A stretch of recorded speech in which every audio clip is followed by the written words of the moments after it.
fish supporting this show. We have Bethune-Cookman's head coach, Ryan Ritter. What's up, Coach? Hey, Richie. Thanks for having me here today. I appreciate it.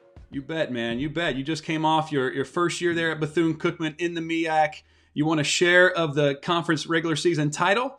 And a lot of people don't realize you came from Daytona State Junior College and won 4 straight conference titles there. Winner of the Joe B. Hall Award, the best first-year Division I head coach in the country. Quite the resume you have so far. Congratulations.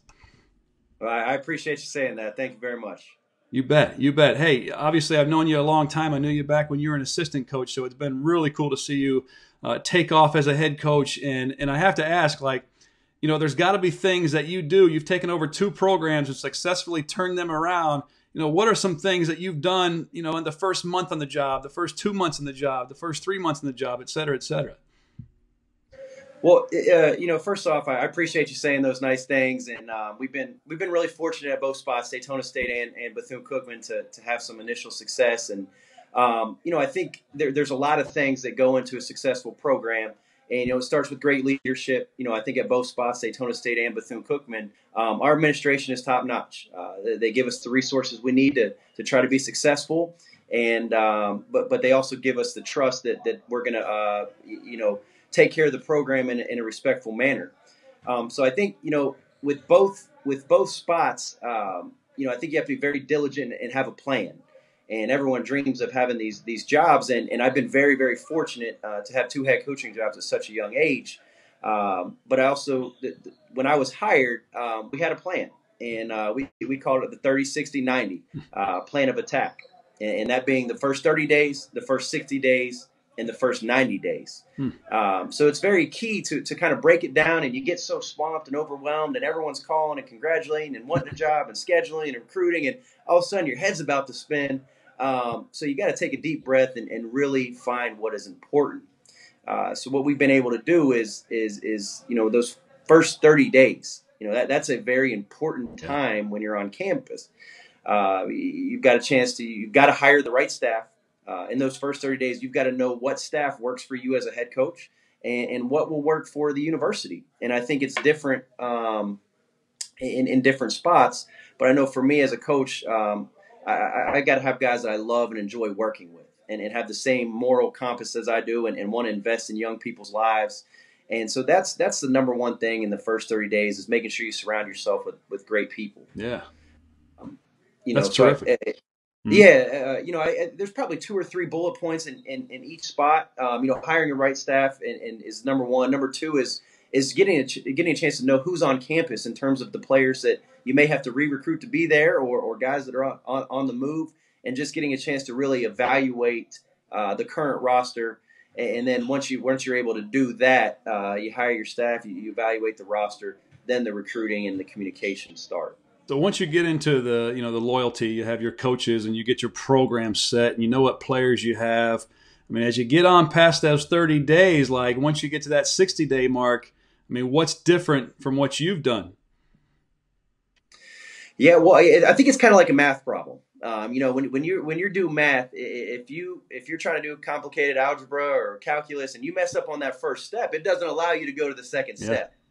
So although we're in those maybe 31 through 60 days, we still got to actively recruit guys that are on campus. We've got to build those relationships within our coaches and our administrators.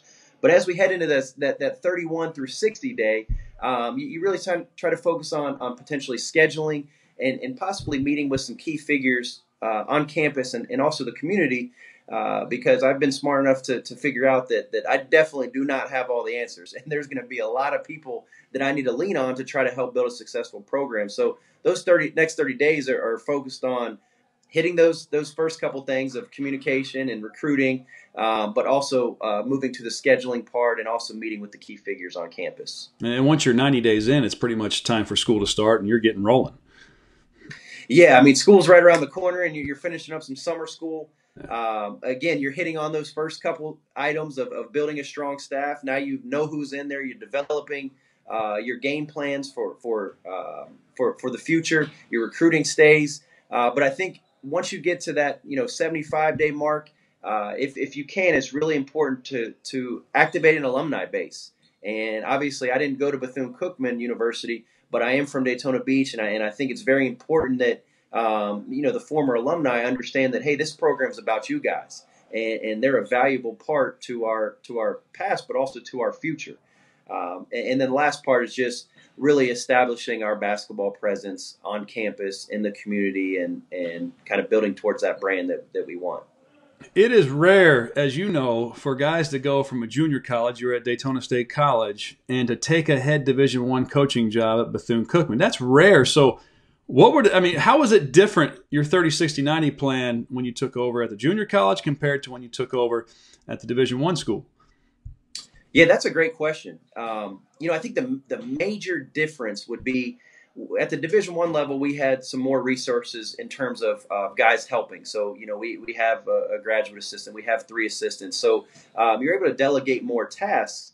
Whereas at junior college, it was myself, and I was able to hire an assistant a month in. But you're really trying to plow through a lot of things individually. Whereas here, we're able to kind of delegate some tasks. At the same time, moving to the Division I level, there's quite a few people that want a piece of your time, and that deserve a piece of your time. So you've got to really be great at time management and delegate the appropriate tasks to the staff members. Easier the first time or second time? Oh, man. 2 different levels, different challenges, right?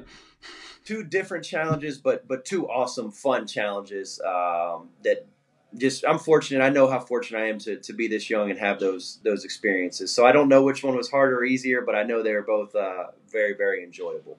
Ryan Ritter, 33 years old, going on your 6th year as head coach. Am I right on the age? 33, yep. Every once in a while I forget, but I am still 33. A lot of rising coaches, very envious of the success you've had, and really want to follow your model. So, hey, I really appreciate you dropping the insight. I think you'll help a lot of people. Hey, thanks so much for having me on, and man, it was great to catch up with you again. You too. And anybody watching this, mention this show to Dr. Dish, the best shooting machine in the world, and receive an exclusive discount on any one of their products. Appreciate you, Coach Ritter. Appreciate you. Thanks so much. All right.